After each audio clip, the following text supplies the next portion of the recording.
अंबिकापुर जिले से एक बार फिर शर्मसार करने वाला मामला सामने आया है। यहां जिले के घटोन पटकुरा गांव में सड़क नहीं होने के चलते ग्रामीणों का युवक के शव को बांस और रस्सी के सहारे कांधे पर ढोकर ले जाते हुए वीडियो सामने आया। बताते चले कि कुछ दिनों पहले युवक को अस्पताल में भर्ती किया गया था, जहां उसकी मौत हो गई थी, जिसके बाद शव को गांव पटकुरा तक लाया जा रहा था, लेकिन सड़क नहीं होने के चलते एम्बुलेंस गांव तक नहीं जा सकी थी। तो वहीं इस मामले पर सफाई देते हुए लुंड्रा विधानसभा से विधायक के द्वारा कहा गया कि सड़क निर्माण के लिए कोशिश कर रहे हैं और सरकार ने सड़क निर्माण के लिए बजट पास कर दिया है।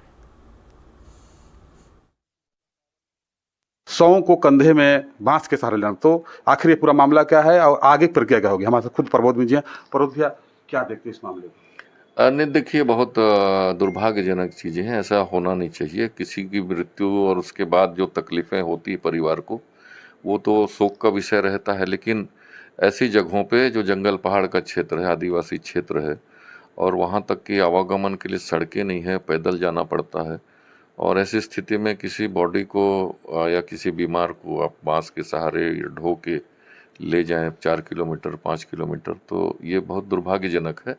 और अब उसको दोषी और कारण हम क्या बोलें, लेकिन जनप्रतिनिधियों को और बाकियों को इसका ध्यान रखना चाहिए।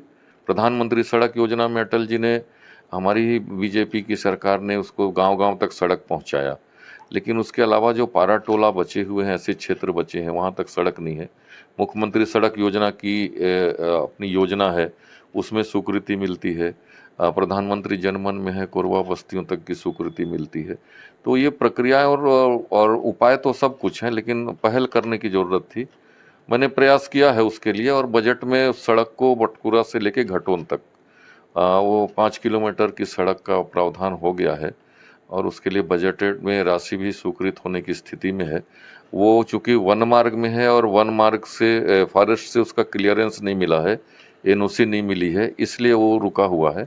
एनओसी जैसे ही प्राप्त होगी, न केवल वो सड़क बल्कि और भी सड़कें हैं जंगल की जहाँ एनओसी नहीं मिली है, फॉरेस्ट से क्लियरेंस, तो मेरा प्रयास है कि जल्दी से जल्दी उसका क्लियरेंस मिले। आखिर जिम्मेदार कौन?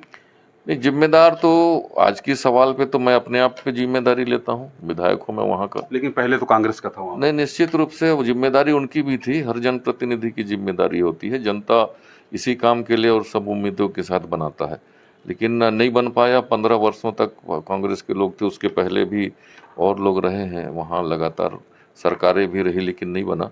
तो उन्होंने ध्यान नहीं दिया।